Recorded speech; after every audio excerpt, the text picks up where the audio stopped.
Good evening, and welcome to another episode of the Prince Hall Think Tank, a monthly conversation amongst Prince Hall Freemasons where we discuss topics relative to craft masonry. My name is Brother Antonio Caffey, and I'm a very proud past master of St. Mark's Lodge number 7, located in Columbus, Ohio, where presently Worshipful Brother Michael Liggins serves as our Worshipful Master. My lodge was granted a charter in the year of 1852 by the Most Worshipful Prince Hall Grand Lodge, Ohio, where the Honorable Robert Estelle serves as Most Worshipful Grand Master. Before I let the other brothers introduce themselves, I would like to state that the views and opinions that are expressed by us this evening in no way reflect the views and opinions of the lodges and Grand Lodges in which we hold membership in. Also, if you have not already done so, please make sure that you like and subscribe to our YouTube channel so that you can stay up to date with the Think Tank. As always, if you have any questions during the presentation this evening, go ahead and use the chat option. And if we have time, we'll make sure we answer those questions. At this time, I'll let the other brothers introduce themselves, starting out with Brother Morgan. Good evening, everyone. This is Past Master James R. Morgan III coming to you from our nation's capital, Washington, D.C. I have the honor and pleasure of serving as the Worshipful Grand Historian for the Most Worshipful Prince Hall Grand Lodge of the District of Columbia, where the Honorable Glenn N. Ruffin is our Most Worshipful Grand Master. I am just thrilled to be here and talking with everyone this evening.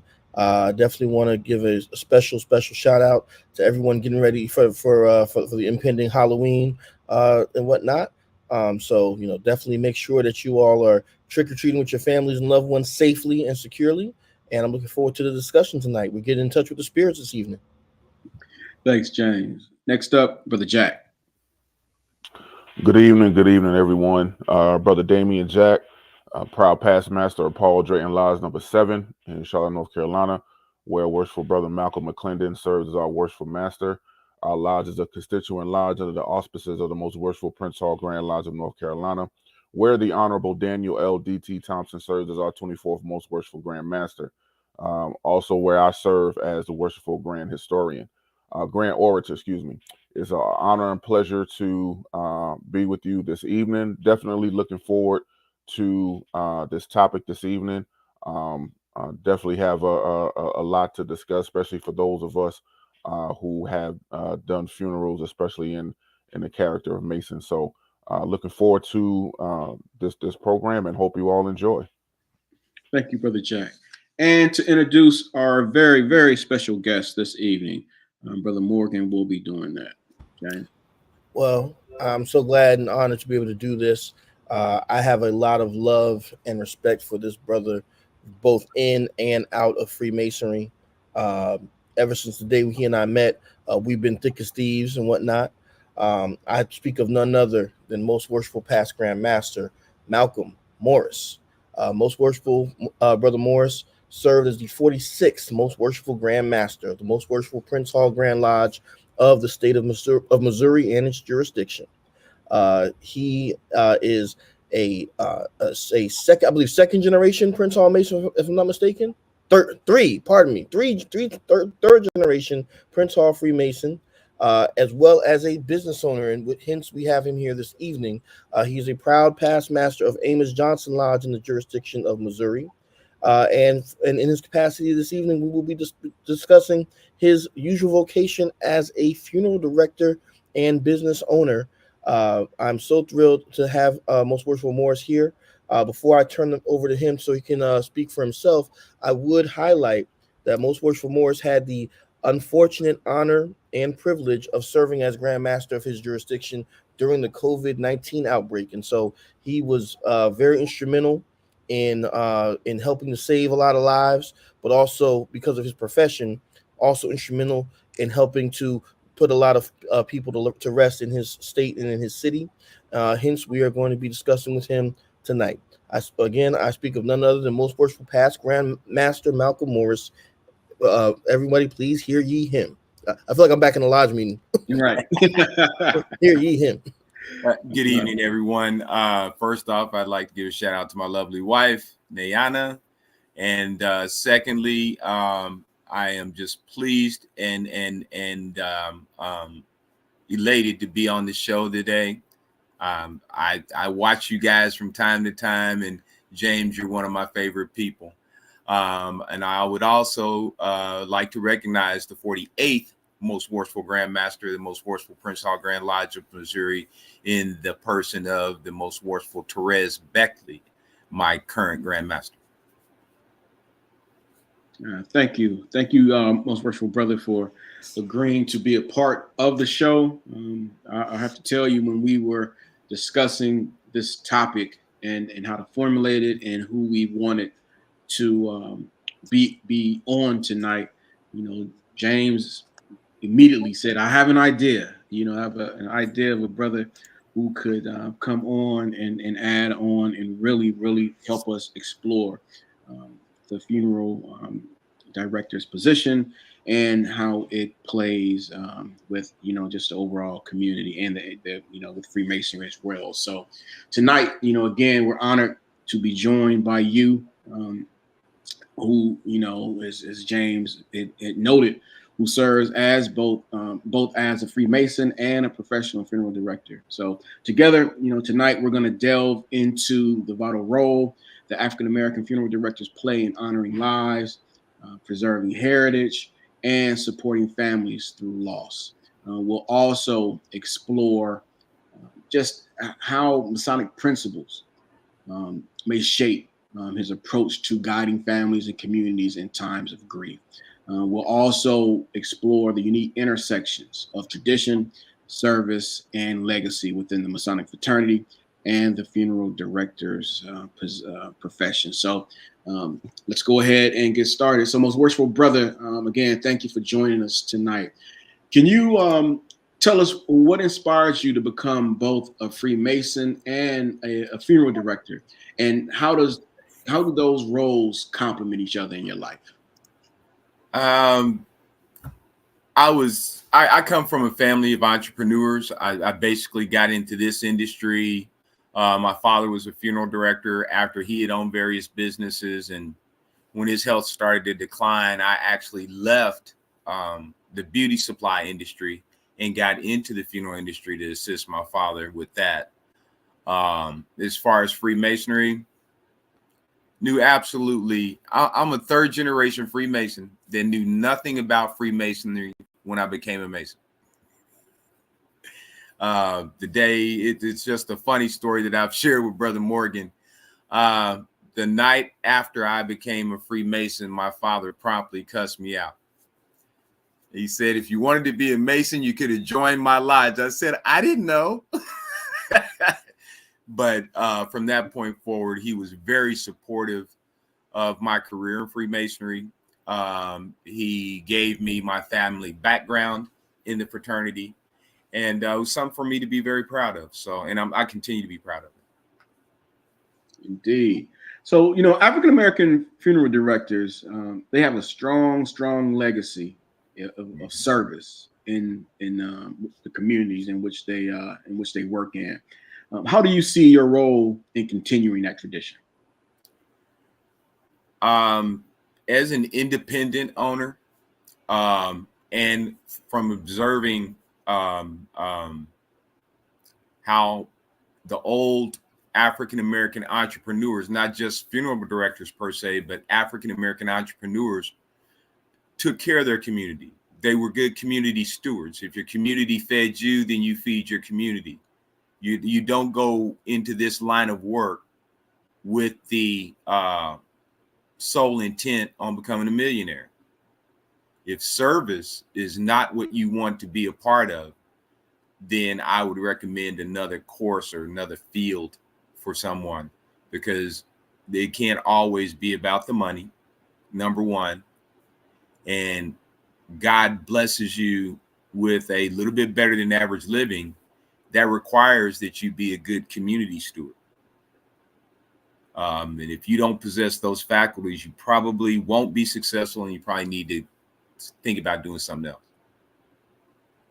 So, and I think everyone has a tale, especially if you're a Freemason. I can remember, like, we have in my lodge alone, I remember coming in, and we had a lot of brothers that were funeral directors. And when I started digging into the history of my lodge, and found out, like, because back in the day, and even to this day, the communities, you have your, quote unquote prominent, funeral homes and funeral directors.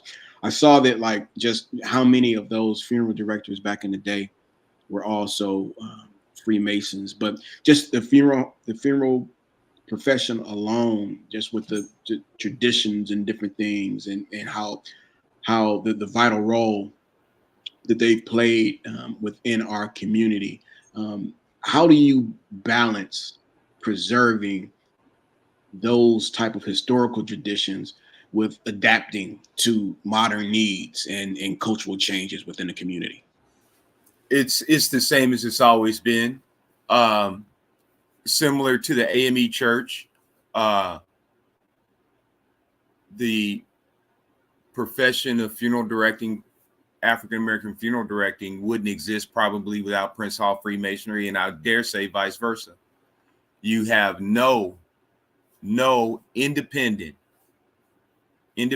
owned African American funeral home in the United States to this date that I know of that the principal is not a Freemason, or at least not in Kansas City, not in this region. There's no independent African American owned funeral home where the principal is not a Freemason or an Eastern Star. That's by tradition. And that's since time immemorial. Right. Yeah. And like I said, it's just, we often talk about how intertwined, from a historical perspective, the Black church is with the Masonic lodge within the community. And as you said too, I think, definitely a third entity that can be added within that is the funeral home. Sure. And it's all, we look at folks, and it's just all intertwined within the community. So how do you, it's when, a family member, dies, and there's a lot of grief, obviously, for, within the family. How, what steps do you take to make funeral services meaningful and comforting for families who are grieving? Simply because we're independently owned and operated, I don't have quotas I have to meet. I don't have X number of units I have to sell. Depending on what day you may come by to make your funeral arrangements, you may sit down and have lunch with me and my staff because it's lunchtime. There's no telling. I mean, we are not the morbid funeral home. We do business. We do not play the shell game. And we want people to feel comfortable because they're going into a brand new situation, and it's absolutely something that they do not want to do. And if you want to take advantage of someone's grief, then again, work for a corporate funeral home. Don't work for an independent funeral entity. You have to have compassion for your community, and you have to have the ability to help people. It's not just making the funeral arrangements, but you have to remember that our generation is the first what would be considered money generation. Our parents didn't put individual children's names on things that they owned because they said, well, if I die, I don't want one to have more than the other. Or if I put one's name on it, the other ones might be mad with that one. And in doing that, then they give everything to the state. So we have to teach our families. We don't want them to come in. We have to teach them that they don't have to put all that money into the ground. We talk about generational wealth. Let's talk about present wealth. Let's talk about present acquisition. Let's teach, when let's not start at the funeral process. Let's pre-plan some of this if we can. Inform people on how to put heredity deeds on their properties that they own so that it doesn't go to probate and you have to give a lawyer between 15 and 30% of everything that your parents worked very hard for just for you to get your hands on.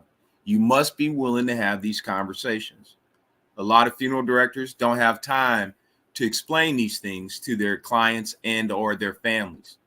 When you make arrangements with me, we do the funeral arrangement part, and then we go to school.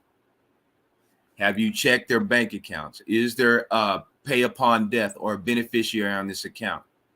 If they have stocks and bonds, have they put beneficiaries on those? If they have a 401k plan, hold up before you cash it in and pay your 35% unearned income tax. You might be able to roll it over for you.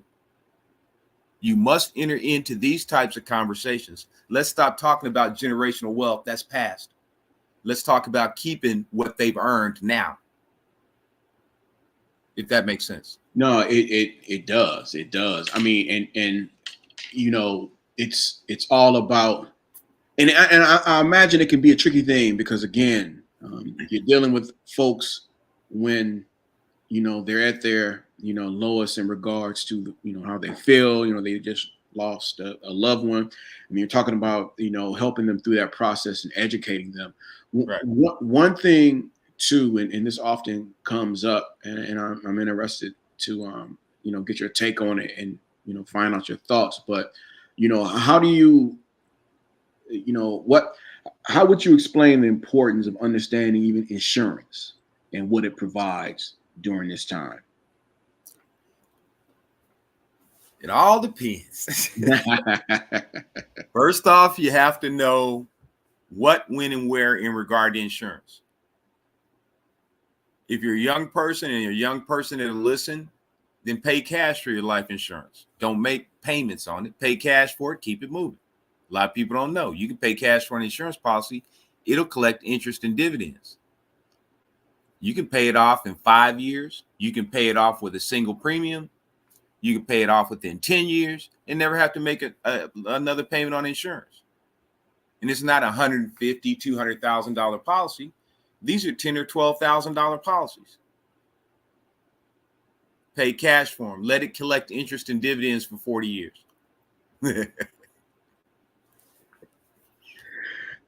So, I mean, what I did. So I just want to be clear, Brother Caffey. I'm sorry to interject. I just want to be clear for those listening in the audience. Not only are you getting some Masonic knowledge tonight, we're trying to help you get some coins in your pocket. I'm just saying. Yeah. I'm just saying. Yes. There are a lot of things when you go into life insurance, things like this, and like when you buy a home, it used to be a terrible thing where the mortgage company used to make black folks get credit life insurance. In case you died, they didn't want the house back because they normally funded it in a bad area and they didn't want it back on the books. Well, we've evolved now, and we have property in neighborhoods that we need to have credit life insurance on them $300,000 and $400,000 houses to make sure that the ones we leave behind can stay in those $300,000 and $400,000 houses. We need to start paying attention to what we're doing now. You know, there are a lot of different things that we can do to protect ourselves. So I think it's like the moral. It sounds like the moral of the story is even before you have that or have to deal with death in your family, there are a number of things and steps that you can take prior to you know, make sure that your loved ones are taken care of. Sure. But when that time comes. Right. Yeah. You know, there are a lot of different things that go on. I had a client a few years ago. Her and her spouse had gotten married late in life, and she just loved the fact that he worked for the railroad. But then when he passed away, she couldn't understand why she wasn't getting a Social Security check. Railroad. So I had to explain to her that nobody was beating her out of money, but that it was just part of the National Railroad Retirement Act. And then, you know, for her to have to go up and read a 300-page document, and the union didn't help her. So, you know, we have to know and explain certain things. We have to look at, I had a client bring in old General Motors stock that the deceased had prior to General Motors filing bankruptcy. They only had a span of time in which to cash that stock in. Now it's not worth the paper it's written on. And, you know, they get mad at me. I'm sorry. Right. You're just conveying the message to make sure they understand something they probably should have understood before. So I can imagine, like, you know, dealing with families and dealing with situations like this. It can be taxing, and, you know, just being, you know, in this type of business, and, you know, with World Mental Health Day, you know, it was just a couple of weeks ago. How do you decompress, like, mentally, spiritually, and emotionally? Like, how do you, like, just, you know, I melt down like everybody else. You know, one other thing I want to share, though, that's very important, because we are our age and we have older parents and grandparents. Mm-hmm. If any of your parents or grandparents are over 90 years old, please go back and recheck their life insurance. Some of them have those old policies, payable up to age 89, payable up to age 99, payable up to age 92. A lot of people don't understand that when they turn 93, they could have paid on that policy for 70 years. But when they turned, if it was payable to the age of 92 and ends at the age of 92, the minute they turn 93, they no longer have life insurance. Check them policies. People do outlive their life insurance. And then what would you, in cases like that, like what options would someone have, if any? Cash. Okay. Like, as simple as that, just cash. That's simple, cash. Yeah. So you want to check that. Check all, you know, there are a lot of things that we need to look at for our parents. They may have bought a burial plan from a funeral home that's defunct or that's in financial trouble. You need to make sure those accounts are there and they're viable. You don't want to go and say, my loved one bought a burial plan here in 1990 and now we need a funeral. And they say, well, that trust doesn't have any money, but we can sell you something. So go back and revisit those things. Those things are very important. We've had the collapses of a lot of big funeral entities, national prearranged services, all this, where people have bought burial trusts.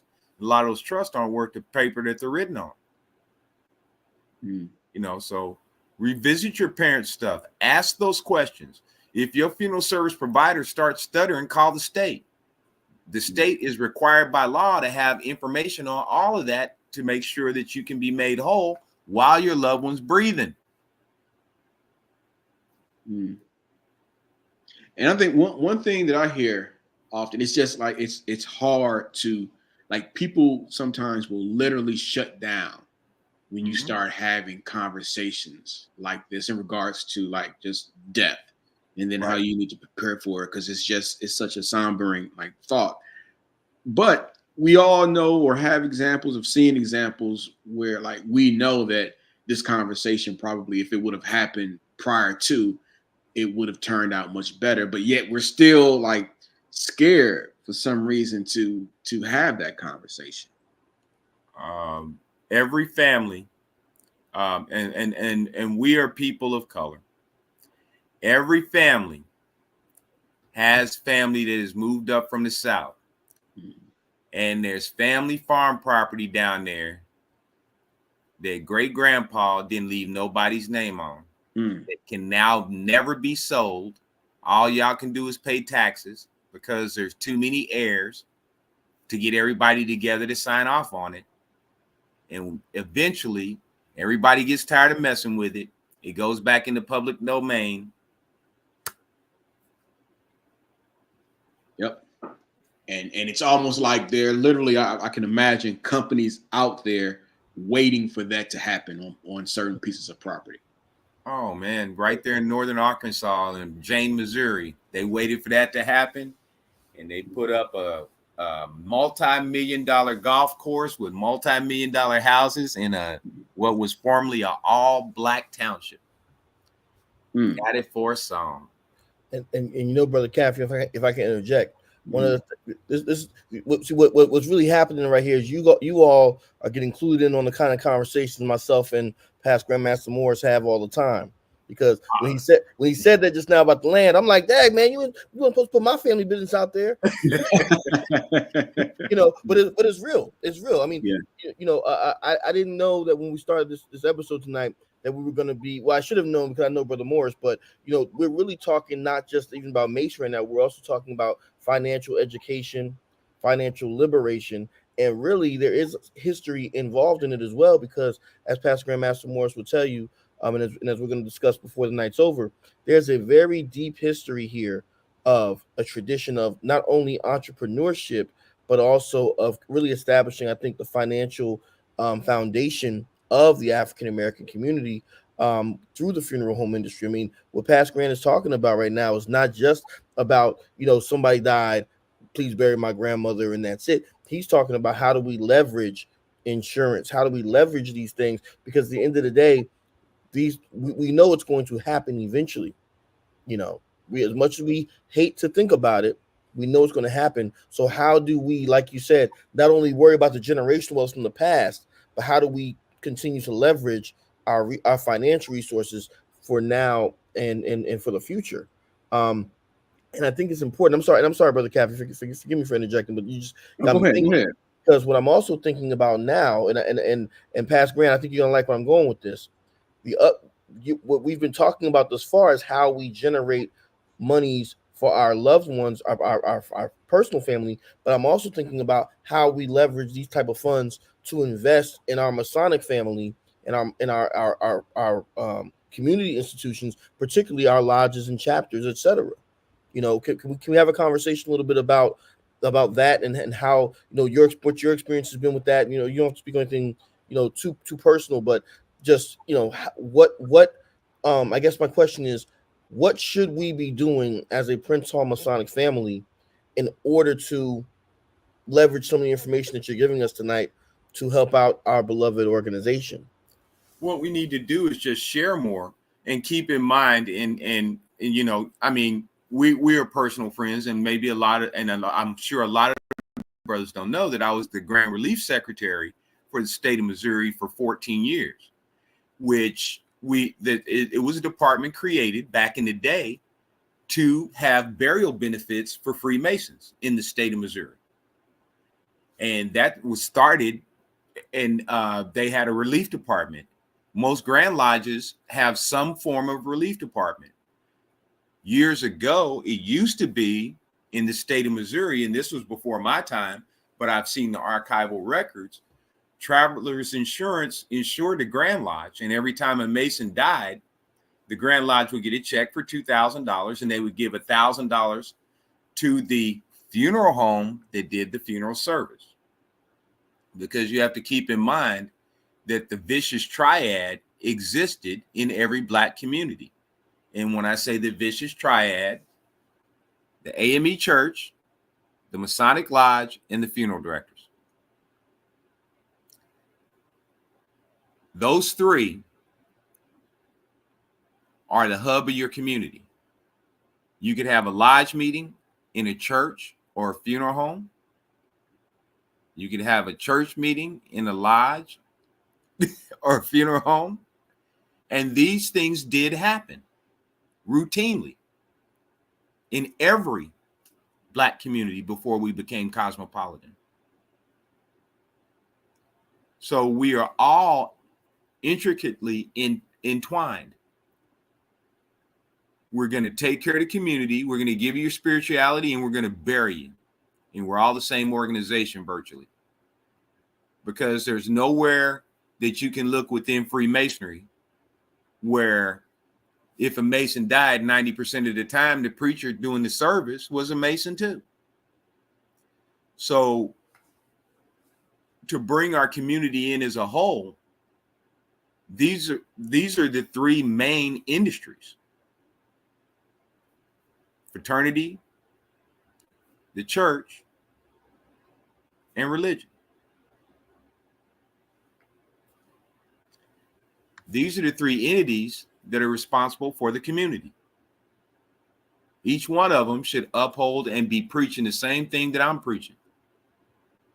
Because one cannot survive without the other two. We're witnessing that now.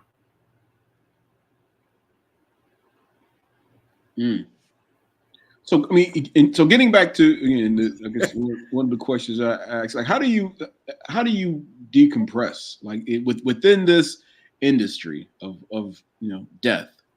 What do you do to maintain your mental health, and your emotions with all of this? Community service, having the ability to do things most of the time anonymously, because I can't personally afford to help everyone. But anonymous acts of charity, things like that, they're great. It's not about, oh, I'm going to do this for the community. It's about, this has been done. It's not necessary for you to know that I participated. It's just the fact that it was done for the community. That makes you feel like a superhero. And never mind the fact that he's still he's an old dad, but also a new dad. There was a little gap in there. We ain't gonna talk about that tonight. Yeah. I've morphed into Abraham. What's the famous Al Pacino line? Just when I thought I was out, they pulled me back in. Well, I have been very fortunate and blessed. I really have. And, just with the community blessing me and having the support of a fantastic family, it's just great. And to look at you brothers pick up the torch and carry it forward is fantastic. I mean, it's just trust me, it's very refreshing. Very refreshing. It's been a long time. Thank you, brother. So what are some of the biggest challenges in your opinion facing African American funeral directors today? And how do you envision the profession evolving? Stay independent if you can. It's very tough in our industry now. We have the advent of these huge conglomerate funeral home entities. We just had one coming in the area, and they own maybe 10,000 cemeteries and 30,000 funeral homes across the United States and Canada. And they come into an area and just devastate it. So keep your independence, because once you lose your independence with the type of business that we do and the revenue that a funeral home generates, if those resources leave that core neighborhood or that core city to where they're being generated, there's a huge gash or a huge vacuum in the community chest. Because when you go to deal with the corporation, the first thing they're going to say is write and apply for a grant. It's not like knocking on the door and saying, hey, Mal, can you sponsor these 5 kids that I need to go down here to this parade in New Orleans? What's going to make a better impact in my community? What do I need to do to keep a 13, 14-year-old out of a casket? If it costs me $150 for that child to think that somebody believes in them, isn't that a cheap investment in your community as opposed to not doing it at all? Sometimes you got to think about the return on your investment. And I think it also just, and I think you hit on it several times this evening. Just the role it's just with the funeral directors and funeral homes. It's not just about burying the loved one. It's about educating the family and the public, and also doing their part within the community, like you said, with the Black Church, with the Masonic Lodge, and those three entities playing various roles within the community to uplift the community and put them where they need to be and ease that burden if possible at certain times. With everything that's going on. Here's a litmus, because some of the things I've shared with you tonight, I'm ostracized by my colleagues in my own hometown for that stance. So here's the best litmus for anybody that's dealing with this situation. I always tell them two things. When your loved one passes away, don't go to the funeral home the day after they pass away. Give it 2 or 3 days. If you go to immediately after a person passes away, that's what they're looking for. You're going to make an emotional decision and you're going to get stuck up for $15,000, $20,000. Okay. But most importantly, sit down and speak with your loved ones. Find out what they desire and try and adhere to it. Nobody wants you to break the bank or spend guilt money. And you have to be very, very careful.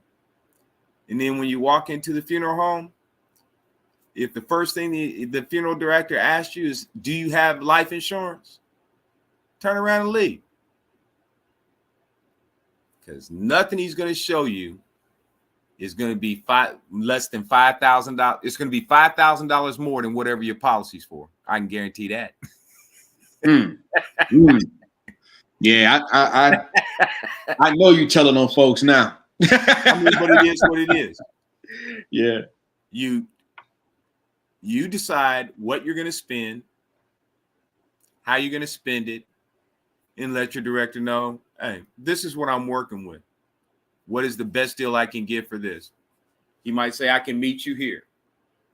Or he may say, well, you know what? Here's my price. And if you don't like it, you need to go somewhere else. Okay.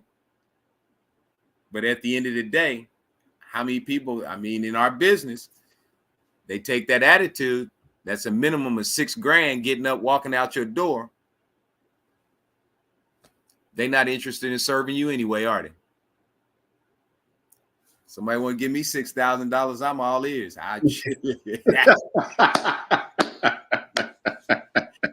And that's what I get virtually every service. Minimum is that's my entry level. Yeah. And so you have my complete and undivided attention. I work for you. I don't tell you, you tell me. Mm-hmm. So yeah. And I've been in situations before where I've gone to funeral homes, either my wife or another loved one, planning services, and I'll just be sitting there and listening, and just to the prices of everything, and then when they try to it's almost like a la carte, like you add this and that, and to your point, and it's so true that they know that you're in a vulnerable state.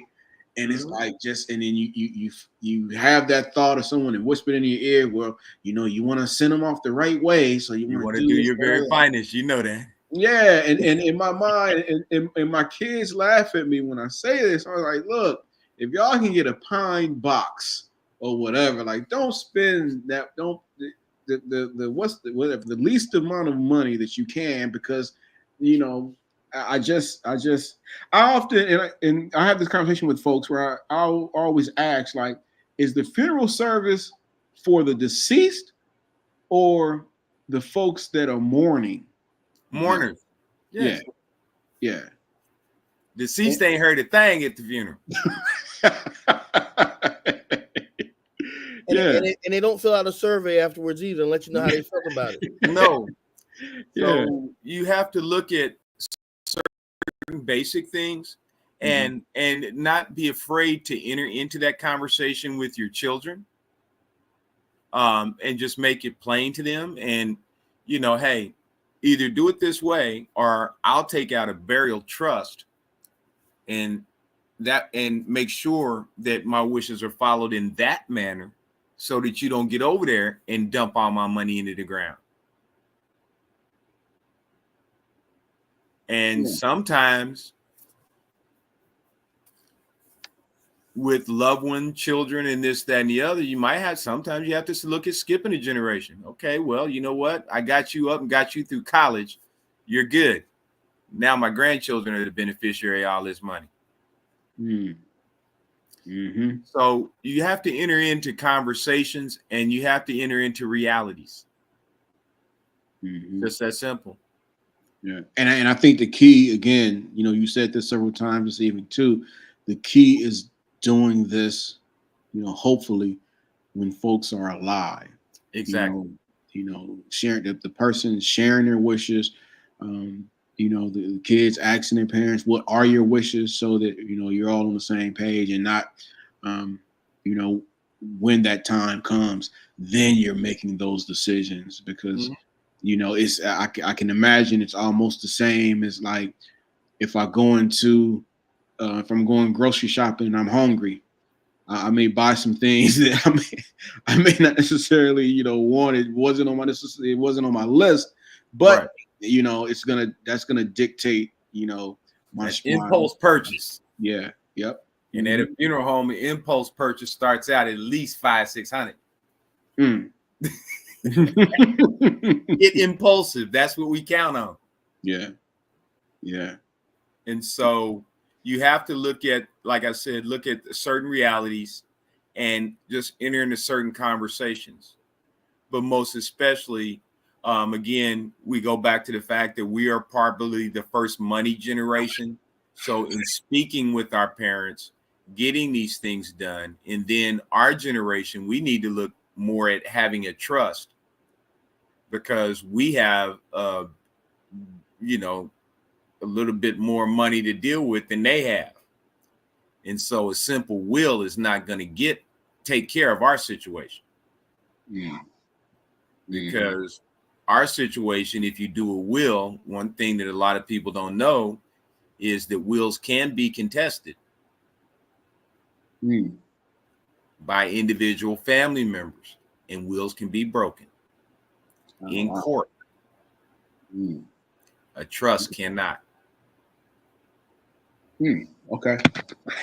So we want to do our homework. You can make your trust payable, and then the trustees have fiduciary responsibilities. They can't run through your money.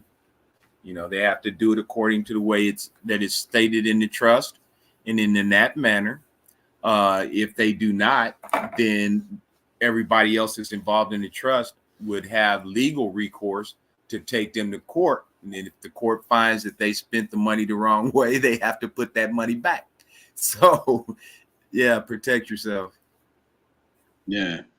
And I literally just, because I've been in the process where I think a year or two, like just, developing a will for my wife and I, but like what you just said in regards to, a will versus a trust, I just took a quick note to, definitely research that more. And a lawyer's going to get upset when you tell them, well, I think I'm going to get a trust. Well, why you need a trust? You can do a will. Because if I don't have to, once I do a trust, I don't have to pay you to add a codicil or a caveat to a trust. But if I change my will, I have to pay you to change it. Okay. Good knowledge. Good knowledge. So, good knowledge. You look at all of that. You make certain things payable to the trust. Just like cars or property, you title those on death. You can do all of those things in your respective areas. Look into all of those things. This avoids probate court. And especially if you're, some southern states have some crazy laws. No matter whether you have a will or a trust, think it's, what is it, Louisiana's, or is it, it's either Louisiana or Mississippi's automatically 50-50, no matter what you write down. 50% to the spouse and 50% to the existing children. They don't care. Oh, wow. Okay. So I think it's Mississippi or Louisiana. I'm not sure. Okay. But yeah. Okay. So check your current state laws, because even though you make all these preparations, that state law might supersede whatever you've written down. Excellent knowledge. And if you have that state law like that, then you make direct beneficiaries on everything. Right. Right. Okay. Okay. So again, as we've discussed this evening, you know, there's the intersection between, as most worshipful brother Morris said, you know, and we've had discussions on the think tank before about, you know, the connection between the craft and, you know, the Black church. But as he said, you know, there is a strong connection, historical connection between Prince Hall Freemasonry and the funeral home profession as well. So we have two presentations this evening that's going to break down both and briefly talk about both. And we're going to start out first with Brother Morgan. James? Thank you. So I want to talk a little bit about how we got to this topic and to this discussion. I was contracted, I guess I'll say it like that, to work on a team with George Washington University staff and students under the leadership of my good friend and someone who someone who passed Grandmaster Morris got to know very well, Dr. Cammie Fletcher, one of my mentors. And what we were doing was we were trying to study the effects of the COVID-19 pandemic on different aspects of American life. The name of this project was called Rituals in the Making. And again, it was sponsored by George Washington University with funding from the National Science Foundation. And the sub-team that I was on, what we were looking at was how the COVID-19 pandemic had impacted the Black mortuary business as a whole. Now, mind you, while I do study African-American history professionally and personally, at first I was like, okay, well, I'm not really sure how I can contribute to this project in any substantive way. But then I thought about it, and I remembered a story about a good friend of mine and brother named Malcolm Morris.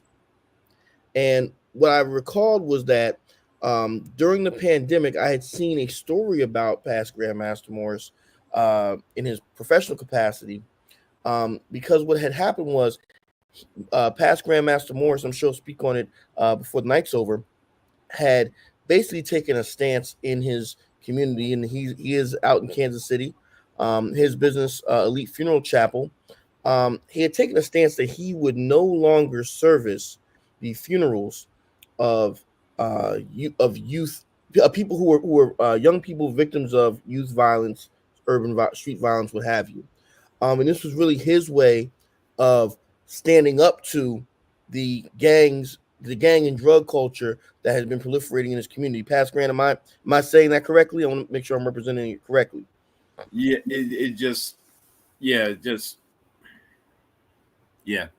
All right.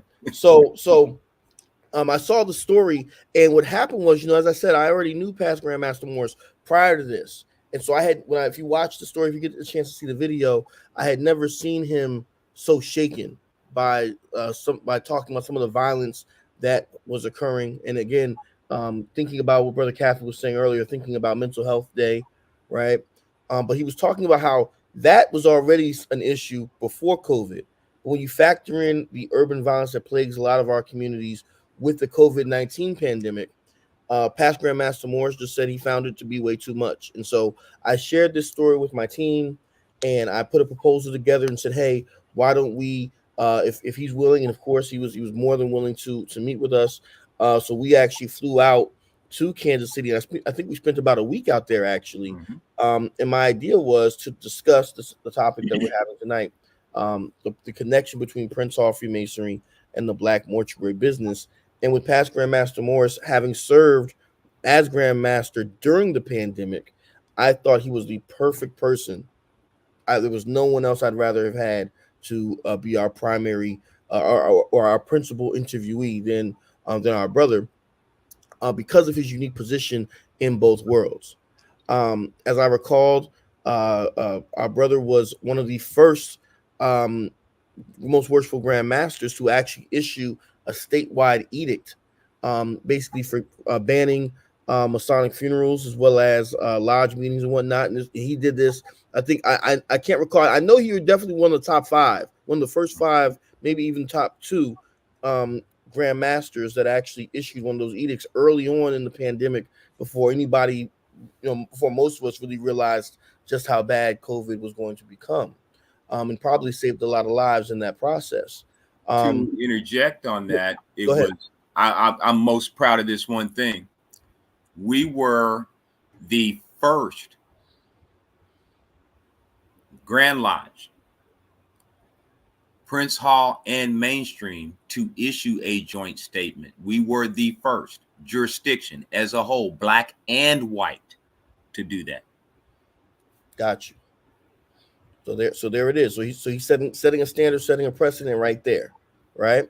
I think at that time it was Stanton Brown. Okay. Was their Grand Master at that time. Got you. And you're talking about the Grand Lodge of Missouri. Yes. Got you. AF and AN. Got you. So we flew out there to meet with Past Grandmaster Moore to talk about his experience during the pandemic, many of the things he shared with us tonight. I mean, there's a saying out there, talk about $1 million worth of game. The way that he is tonight is the way he is when you talk to him on Monday, Tuesday, Wednesday, Thursday, Friday, Saturday. That's Malcolm. We're gonna laugh, we're gonna joke, but he's also gonna give you some wisdom that 9 times out of 10, if you follow it, will put some money in your pocket. I'm trying to tell y'all, you better listen to this man, right? So that's what we did. We got the chance to interview him, and he was so nice to share with us not only his personal history and philosophy on running his business, but also the fact that it is a family-owned entity, an independent business. And so we got to meet with some of his relatives, who also, I think almost everybody who we interviewed was a member of the Masonic family, male or female, as well. But the other thing that he did, which I thought was just so incredibly selfless of him, was that he put us in touch with other Black funeral homes in the area who are also owned by members of the jurisdiction of Missouri, to include Lawrence A. Jones and Sons Funeral Chapel, which was founded by one of his predecessors, Most Worshipful Past Grand Master Lawrence A. Jones Sr., and later on was taken over by another one of his predecessors, Most Worshipful Past Grand Master Lawrence A. Jones Jr., who we got the chance to meet and interview as well, which was really, really an honor and a privilege, as well as the Thatcher Funeral Home, which was founded by a brother Nathaniel Thatcher Sr., and is currently owned by one of his descendants, Robert Davis, who I believe is a fourth generation owner of that particular entity as well. And so, what we found was that we were able to really, really get a good sense of African American community history, and how, as Past Grandmaster was saying, looking at, and I'm going to push back on some. When you said the vicious triad, I'm going to call the victorious triad, between looking at the lodge, looking at the church, right, looking at the funeral homes, and really understanding how all these entities melded together, across time and across space. And, and it really was an honor and a privilege to be able to kind of document some of that on behalf of George Washington University. One last thing that I will share before I pass the mic off is that I really appreciated the fact that when I looked at each one of these entities, that all of them, even though they, if you look at it on paper, they all are technically competitors, in fact, right, in the business world, but they all had nothing but complimentary things to say about one another. They all said the same thing. They said, look, sometimes when a person dies, and let's say they've been going to Brother Morris's funeral home for generations, but this cousin or whoever don't like this guy, well, hey, we'll send them on over to this other funeral home, but they keep it all within the community. And, it's competition, but friendly competition. And one of the questions that we asked We asked past Grandmaster Morris about his time as Grandmaster, but what he doesn't know is we asked the other funeral directors about their thoughts about him as Grandmaster and his actions, and they all basically said the same thing. They said, "Hey, he was our Grandmaster, so whatever he said, that's the way it goes." And I really appreciated the fact that throughout it all, you could see the love that people have for Prince Hall Freemasonry and the Order of Eastern Star, and like he was saying, that act being of service. The profits and the finances come, but being of service, to the community. I use this background that you all see behind me all the time. I'm going to kind of shift a little bit. This background actually comes from the if anyone's familiar with the New York African Burial Ground project, which happened in the early 90s, where they were establishing a new federal building in Lower Manhattan, and boom, they found an African burial ground from the 1600s, right? They took those bones, those remains, those enslaved ancestors, enslaved and free ancestors, and brought them to my alma mater, Howard University, for testing and study and what have you. But then they decided to take them back. And if you ever get to go to New York, they actually have established a memorial to that burial ground as well as a museum. But one of the things that the community knew at the time was, let's call up those Prince Hall Masons, let's call up those Eastern Stars, so that they could shepherd those remains. And those boxes that you see behind me, if you can kind of see right there over my shoulder, it was actually crafted in Ghana. So each one of those enslaved ancestors were placed in these wooden chests, these coffins, as though they were royalty, which of course we recognize that they were, and they were shepherded back to the land of the ancestors by the Prince Hall Masonic family as an act of service. And I appreciate you so much, Past Grand Morris, for being here, for being not only my brother, but a personal friend and mentor of mine, and a father figure in some ways. But I truly appreciate you dedicating your life and career to the service of our community. Thank you so much for leading by an example. And with that being said, I'm going to pass it off to a man who knows a little bit more than I do, Damian Jack. You didn't have to lie to introduce me, sir. Especially, especially after that presentation that you gave. If you give me a second, I'm gonna share my screen.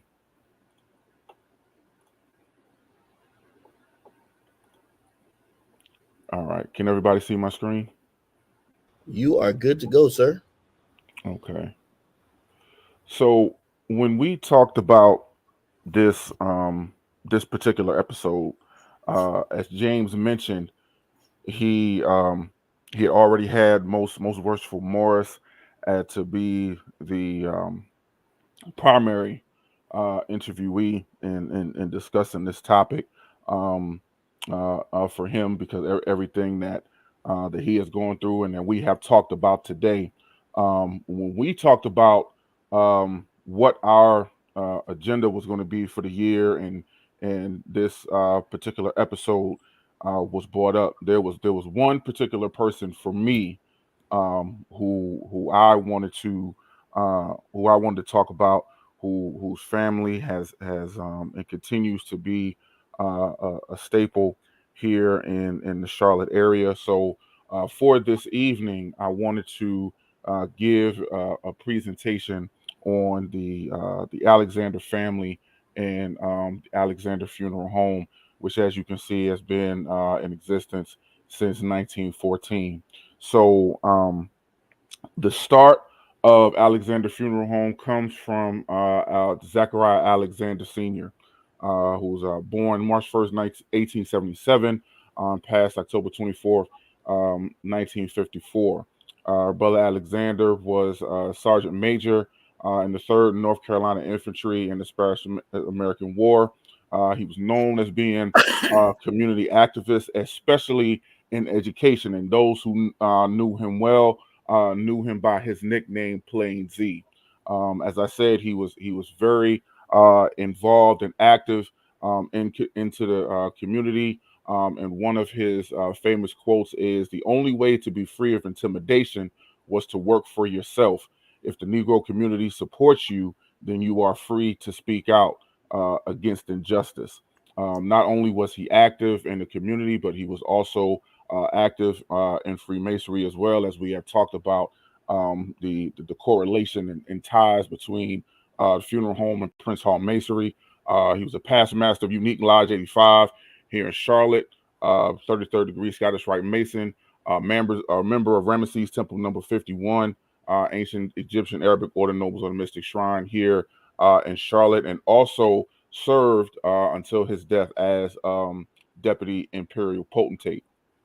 So one of the things that, as I learned about the Alexander family and the beginning of Alexander Funeral Home, is that Brother Alexander did not start out in the funeral home. He actually started out working in insurance, which was so important when Brother Caffey asked a question about the education between the funeral and insurance. So he worked in the insurance business for 25 years, beginning in 1902, working for a Black-owned insurance company, and he did that so well that he went as far as being the regional director for North Carolina Mutual Life Insurance Company. Now, what actually got him into the funeral business is looking at the time was known as Cole and Smith Undertakers, and in 1905, one of the owners, Thomas B. Smith, had passed away, and this is where the ball started rolling as far as getting into the funeral home practice. Brother Alexander, being in the insurance company, felt that there would be a good tie as far as that was concerned. So when another one of the owners, Sidney Cole, passed away, Brother Alexander bought the rights from the widow of Sidney Coles, and in 1914 we have the start of Alexander Funeral Home, which at the time was known as Alexander Funeral Home, formerly Cole and Smith. So, of course, during that time, they were making that transition from the company being known as Cole and Smith Undertakers to Alexander Funeral Home. Brother Alexander completed the acquisition of owning the funeral home once Walter Coles passed away, and he bought the rights from the widow of Walter Coles, and the business moved from there. One of the original locations of Alexander Funeral Home was on 323 South Brevard Street, which is those here in Charlotte know that was the old historic Brooklyn neighborhood, very affluent Brooklyn, affluent African American neighborhood during that time, and that's where one of the original locations of Alexander Funeral Home was. Now, Brother Alexander, of course, we talked about this being a family business. He had four sons: Zachariah Alexander Sr., Frederick Douglass Alexander, Louis Alexander, and Kelly M. Alexander Sr. As far as passing down the business, of course, the Alexander family, of course, had shares in it, but the main two who kept the business going was Zechariah Alexander Sr. and Kelly Alexander. Frederick Alexander went on to be into politics. He was actually the first African American voted elected into the Charlotte City Council. And Louis Alexander actually went into the postal service business and actually moved to New Jersey. So, but all were in the Masonic organization as well. And if I'm not mistaken, all belong to Unique Lodge number 85. So, as I said, as the business was passed down, it was passed down to Brother Alexander Jr. and to Brother Kelly Alexander, who moved forward the business. Now, Brother Kelly Alexander Sr. Was very, very active in the civil rights movement. As a matter of fact, he was not only the president of the local NAACP here in Charlotte, but he was also president of the North Carolina Conference of Branches of NAACP from 1948 to 1984. And he also served as the chairman of the NAACP's National Board of Directors. Once again, past master of Unique Lodge 85 and also 33rd degree Scottish Rite Mason. And so Brother Alexander, along with his Brother Zach Alexander Jr., moved the funeral business along. The legacy continued, and in the late 70s, early 80s, say 1979, 1980, the business was taken over by our brother Alfred Alexander, who currently serves as the president, and brother Kelly Alexander, who served as the vice president and recently passed away. Now, in talking about some of the practices, I had the chance to sit down with brother Alexander, and he told us some of the practices as he grew up in the funeral business. First of all, he said he basically learned everything that he needed to know as far as the as far as the business. As a matter of fact, he could not get into learning about embalming or anything until his mid to late teenage years. But he did everything that he needed to learn about the funeral home business. At the time, he talked about how most funeral homes used to be in homes, and how it used to be a 24-hour facility. So at any time they could receive a call that someone had passed away, and he and his brother would have to go pick up the body. During that time, there were back in the times where most African American funerals usually took place on Saturdays and Sundays, mainly because you couldn't really get off work. If you thought about what the type of jobs that the African Americans had, during that time, you couldn't get off work, so most of the funerals would take place on Saturdays and Sundays, and especially in this area, because of the lack of options of cemeteries in the city, there were many who were buried in South Carolina. So Brother Alexander gave the example: if they had, let's say you had 12 funerals between Saturday and Sunday, about 8 of those would be taken to be buried in South Carolina. Also, between the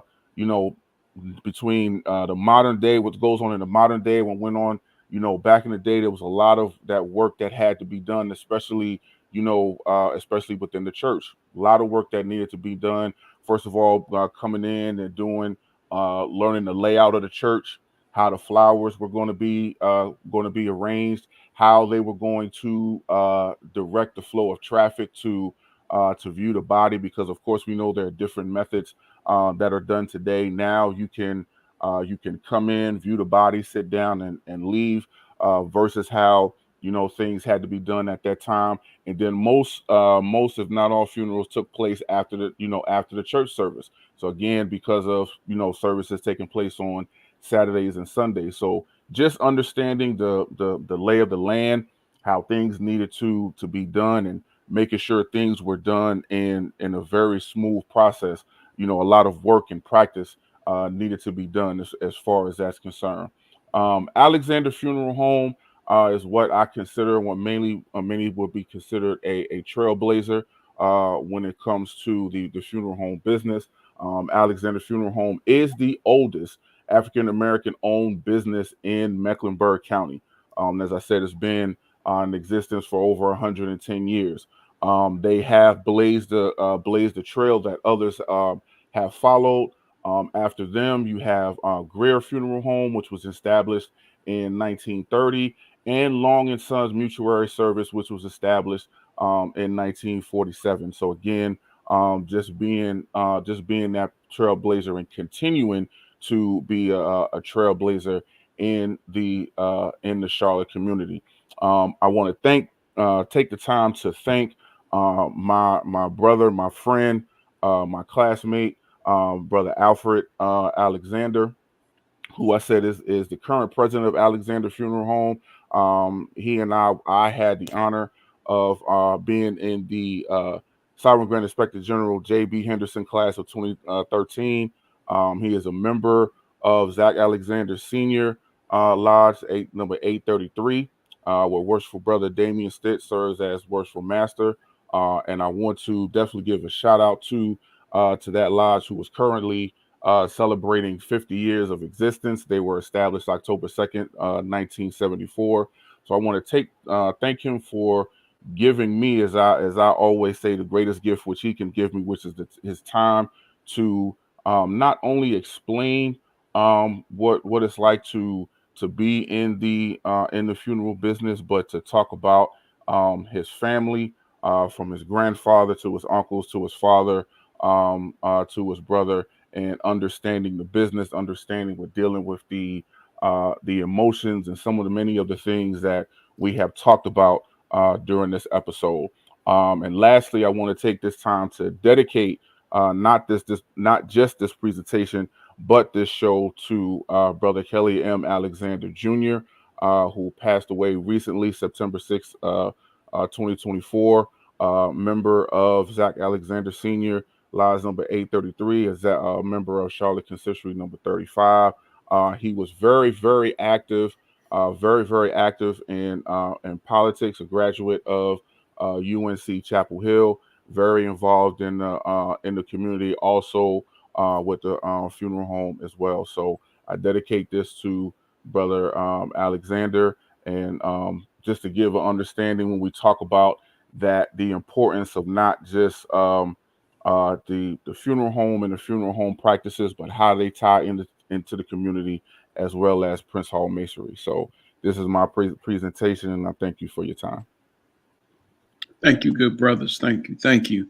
Up next are questions from our great audience. James. Thank you. So we're gonna go to our questions from the audience. But before we do that, I think I'm in the audience. I have one last question for past Grandmaster Morris. Help me understand one thing. Being a Freemason and being a funeral director, I know that you have seen your fair share of Masonic funerals. How, when you think about some of the ones of brothers and sisters that you've either participated in the ceremony, or they have utilized your facility to have the ceremonies, help me to understand, how do you process that feeling of grief over the loss of a brother or sister that you labored in the vineyards of Freemasonry with? How do you process that for yourself? You're asking me a loaded question, aren't you, James? In case you did not know, Bill Elliott passed away a couple of weeks ago, who was my chairman of the board of directors, and I will be funeralizing him this Saturday.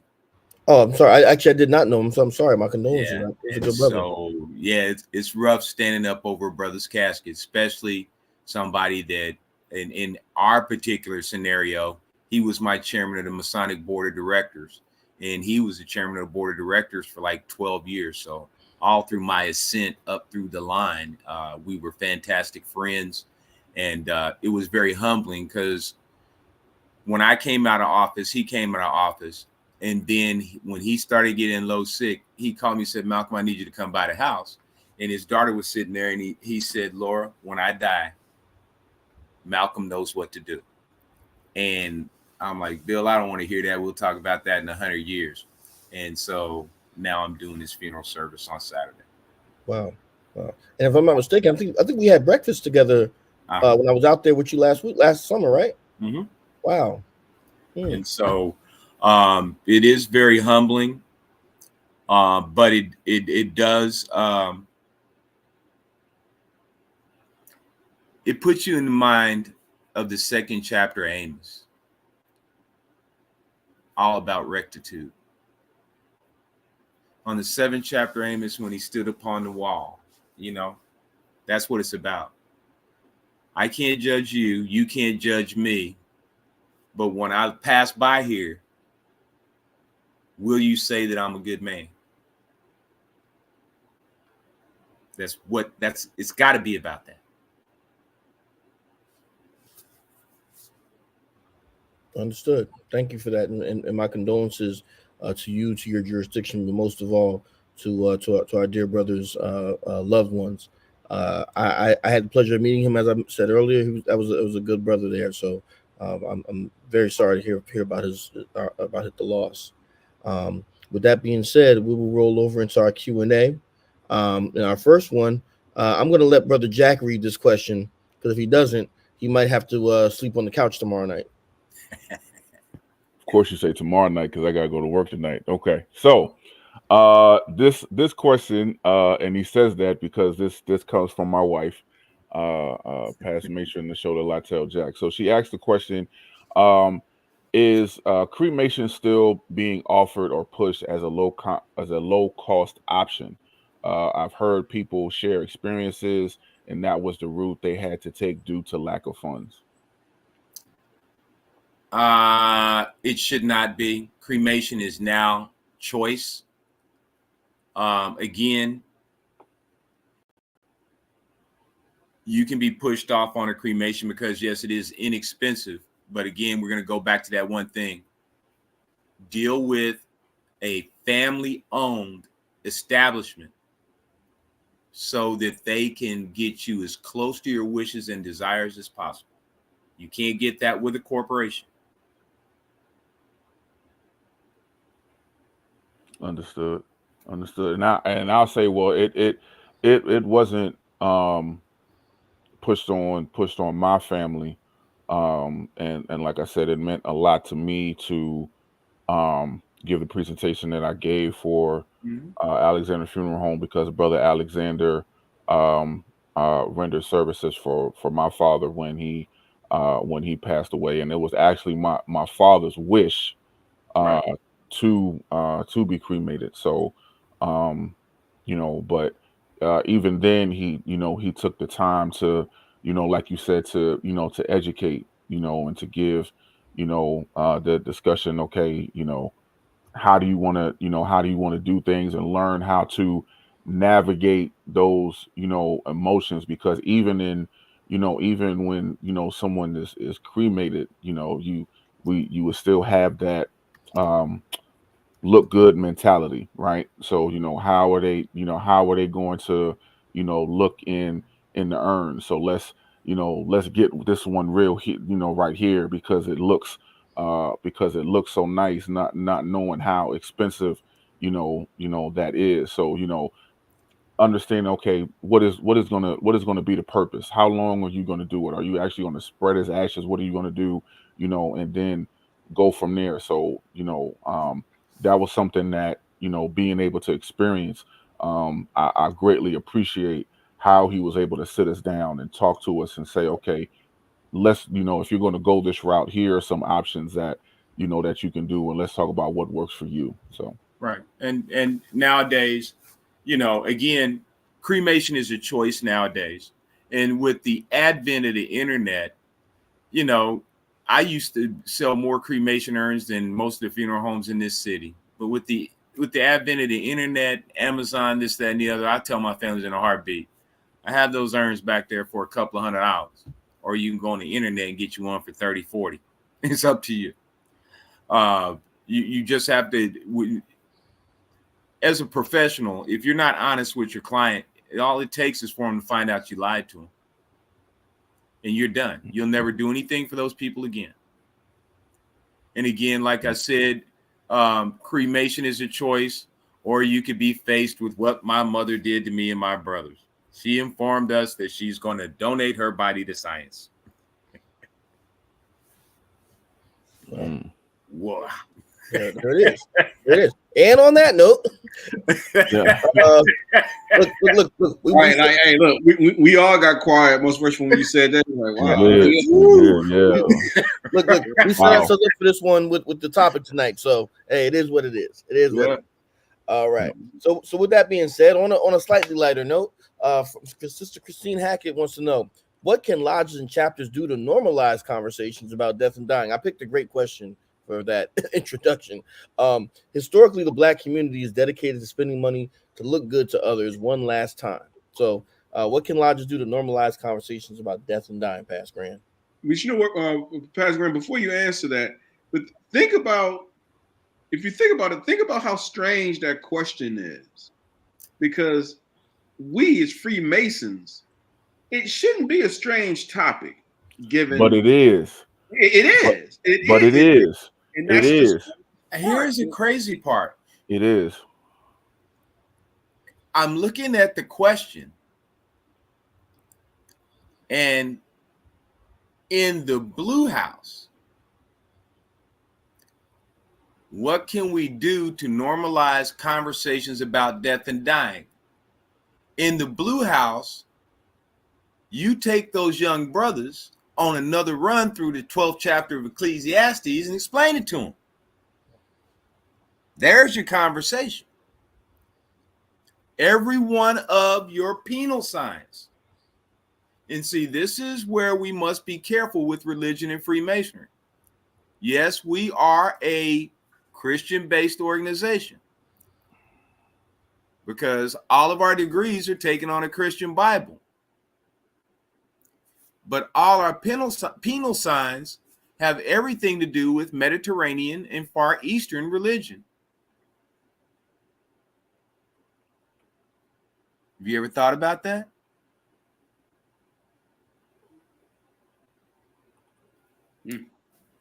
Yeah, and it's, again, it's just, You know, there are certain societies in the Far East that when a person dies, they cut them up and take them up and put them on these spikes in the mountains to be devoured by the vultures of the air.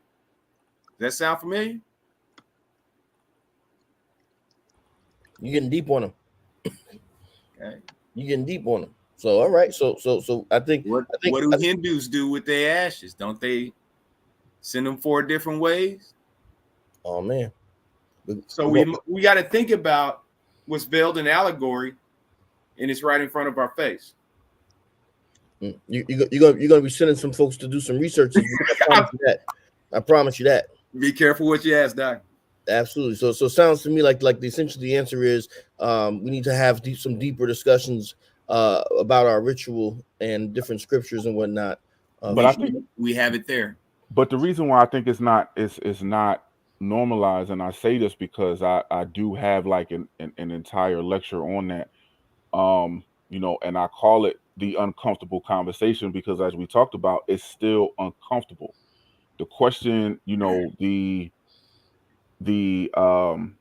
conversation of death and preparing for death is uncomfortable with a lot of people, even you know, us as Masons. Even though if you were to conceptualize certain aspects of masonry, there's a lot that is taught within there about preparing for it, right? Mm-hmm. But we don't. The problem is, I'm not going to say all don't do it, but in a lot of ways, a lot of times it's not presented in that fashion. So you don't look at it in a way of, oh, this is what, you know, this is what it's about. You see what I'm saying? We have a certain way of looking at it in one way, and not looking at it for, you know, what it's supposed to be. So, you know, it still becomes uncomfortable, and we don't want to, you know, have that conversation, even though we say we're not going to be on this, you know, earth but for so long, that this is a temporary, and so on and so forth. You know, still sitting down and having that conversation, because we know when our minds work, if you start that conversation, the first question that's going to come up, you know, in your mind's like, you know, are you okay? Like, what's getting ready to happen? Like, why are you, you know, talking about this, you know, quote unquote, all of a sudden, you know, Right. but, you know, no man knows the day or the hour. So why not have that conversation, you know?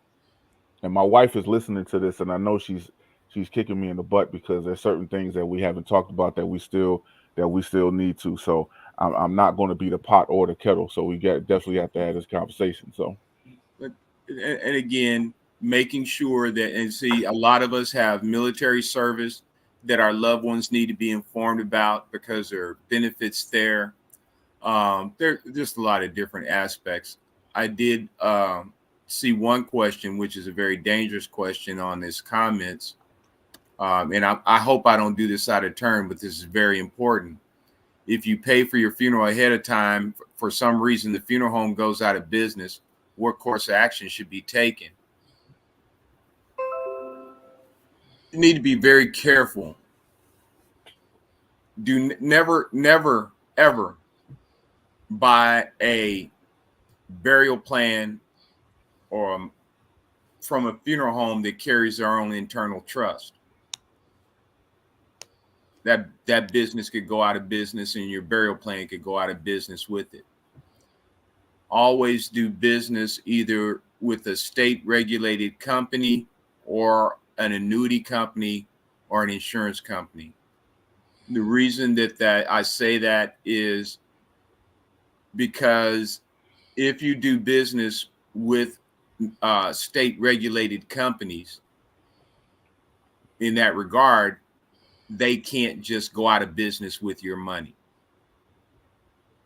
whereas a funeral home can, and vacate the trust and you're stuck. So be very careful when you do those kind of things, and ask for, I would definitely go, before I purchased any type of burial product, I would go to the state AG's website and see how that company is listed.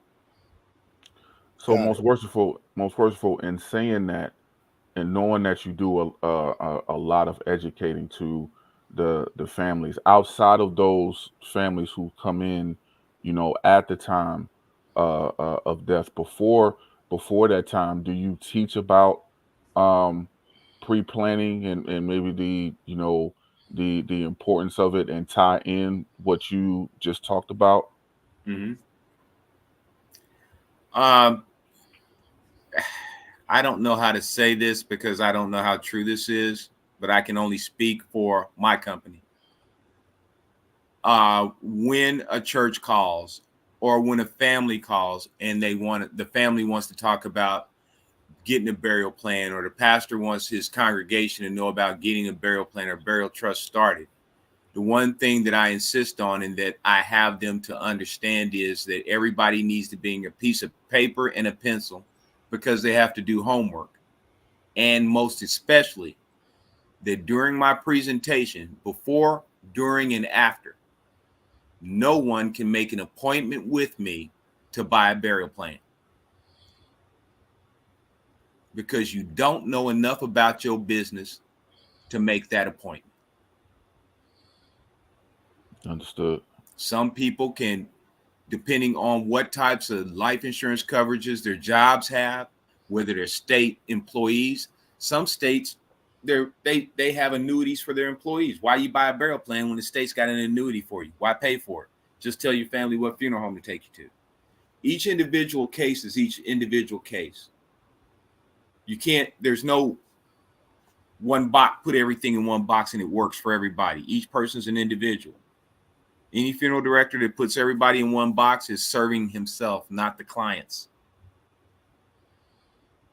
The commission should never be more important than serving your client. These people trust you because you're supposed to be a professional. Understood. So one last question before we get ready to get up out of here. And I'm going to kind of combine a couple of questions, guys, because I've seen, I think that it's a sign of a good presentation sometimes when everyone has the same questions, because what it shows is that people are having the same problem, the same issues across, different places. And so I want to apologize to some of our viewers, but I'm combining a lot of questions into one because I see a lot of repeats, which is this. So the question essentially is this. Given the fact that brothers are past masters and sisters are past matrons, and this person is a grand thrice, and this person has the Prince Hall action figure with a kung fu grip. Or is it normal for funeral homes like yours to charge higher fees for additional Masonic services or for the length of time? I don't know if in your personal life, if you've ever seen, because someone did ask, are there any instances of brothers receiving all of their Masonic funeral rites in full form? Is it normal for those services to add on to the cost of a funeral service? Yes. Mm. And the reason for that is nowadays, a lot of ministers don't want Masonic services in their churches in the first place because they don't understand it. Secondly, it's just simple thought process and economics. I'm an all-house Mason.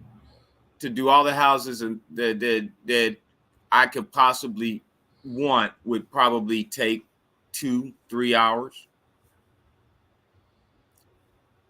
Somebody's got to be there for that. The funeral homes, the funeral director that owns a funeral home is a Freemason, would be more than happy to give you that service. But those people that work for him are not in the fraternity, and they got to work for 4 hours. They're not doing it for the love of the organization. You got to write them a check. So if that you want all, you have to pay for it. It's that simple. And and most of the time you do it the night or the day before at the funeral home. So now you're tying up a facility, lights, gas, and water. So what you're saying is that I need to make sure I have my trust in order. Mm-hmm. And then if I want to be budget conscious, I need to not necessarily ask the Boy Scout troop and the Harlem Globetrotters to come to do their funeral services for. Got it. Understood. There's all of the grandiose titles we have. They got that little burial ceremony that says things about all them titles. But at the end of the day, how are you buried? As a Master Mason. Okay, read my condolences, do my blue house, and get me gone. That's it. And it's not to belittle the other houses, because as you know, Brother Morgan, this year I celebrate my 25th year as a Grand Inspector General. Mm-hmm. I'm very proud of being in the class of 99. But do I want my family to sit through something that was important to me and has absolutely no meaning to them? No. Understood. I don't. Understood. Well, in that spirit of getting gone, let's get ready to get gone and pass it back over to Brother Caffey. All right. Thank you, good brother. Thank you. So, again, great show this evening. A lot of great information. Most Worshipful Brother Morris, thank you for being with us. If you have any closing comments for our audience this evening, now would be the time to go ahead and close out for us. Thank you for having me. Yep. All right. Next up, closing comments, Brother Jack. Well, Most Worshipful Morris just pulled a Russell Simmons, didn't he? Right. Thanks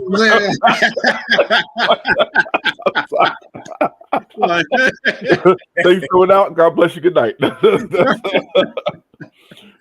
As always, first of all, Most Worshipful Sir, thank you for blessing us with the opportunity of being on the show. Thank you for your continued support. Thank you for the outstanding information that was given, and I do pray that our viewers have learned something for it. As always, I thank the audience for the greatest gift that you could ever give us, which is your time, because that's something that you cannot get back. To all who are watching, please,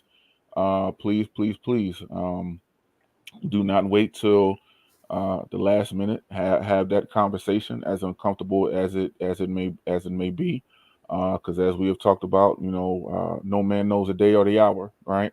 So have that conversation and so that your family can have an understanding of how you want to be represented when it's your time to be called from labor to refreshment. There's one important information that I did not share, that I know brother Caffey would get on me if I did not, that I did not share. But for brother Alexander, again, I thank you for the time. Not only is he a proud Prince Hall Mason, but he is also a proud member of Omega Psi Phi Fraternity Incorporated. So I wanted to put that out there. And I want to give a quick shout out to Major H. Winfield Funeral Home in Stilton, Pennsylvania, and in particular to the president, Reverend John Tate, who is not so also a fraternity member of mine, but also a member of Chosen Friends Lives number 43 in Harrisburg. And I shout him out because when my aunt passed away in 2005, he was the one who rendered services, and that this was my first experience dealing with a black owned and family funeral home, and the services that was rendered to me was second to none during that time. So I want to give a shout out to them. So again, thank you for your time, and look forward to seeing you again next month. Thank you, good brother. Brother Morgan. Yes, thank you. So, of course, I have to give a shout out to our good friend and brother, most worshipful past Grand Master Malcolm Morris. Again, thank you so much for taking time out of your busy schedule, with being not only a husband, a father, a Freemason, but also a business owner. Taking out the time and not hesitating when we asked to come and be a part of this episode this evening. I cannot thank you enough. Also to our wonderful Prince Hall Think Tank Universe, we thank you again for taking time out to listen to the wisdom that was given to us. See, I know normally when we come on this show, we talk a lot about Masonic history. Sometimes we talk about Masonic ritual. Every now and then we find a cool topic and get some cool guests in here. But I don't know if we've ever, in our over 10 years, can I say that again? Over 10 years of the Prince Hall Think Tank's existence, I'm not sure if we've ever done an episode where we're giving you some information to help keep some money in your pocket. Normally we're trying to sell you something, but tonight we're trying to put some money in your pocket and help you keep it there, right? So definitely want to give you all a major shout out for being supporters. I hope that folks will take this episode and go back and replay it, and go back and kind of listen to some of the strategies that Pastor Graham has given us, not just about thinking about death and the loss of a loved one, but also how we can plant seeds for that next generation, as he was pointing out earlier. I want to close out by saying that in all things, I hope that we honor our ancestors, our Masonic and non-Masonic ancestors. I think that, while there's been a lot of discussion about ways to cut costs on funerals and whatnot, I think we should also make sure we honor our ancestors, not just by throwing lavish funerals and things of that nature and thinking about that, but also by how we live, how we act, how we meet, how we part as men, as women, as Masons, as Eastern Stars. Let's make sure that we're planting seeds for the future, not only personally, but also as an organization. Thank you so much for your time and attention. Thank you, good brothers. And thanks again to our special guests and brothers for their presentations this evening. We hope tonight's conversation has shed light on how funeral directors have had a profound impact on families and communities. We, in honoring traditions and fostering resilience, we hope this show reminds you all the importance of service, respect, and brotherhood in both life and death. As always, thank you for joining us this evening, and let's remember to not only teach masonry in our lodges, but also make sure that you exercise your civic duty and vote if you've already done so. Thank you. If you haven't, if early voting is an option for you, I would urge that as well. But please exercise your civic duty and vote. Other than that, have a good evening, and we'll see you next month.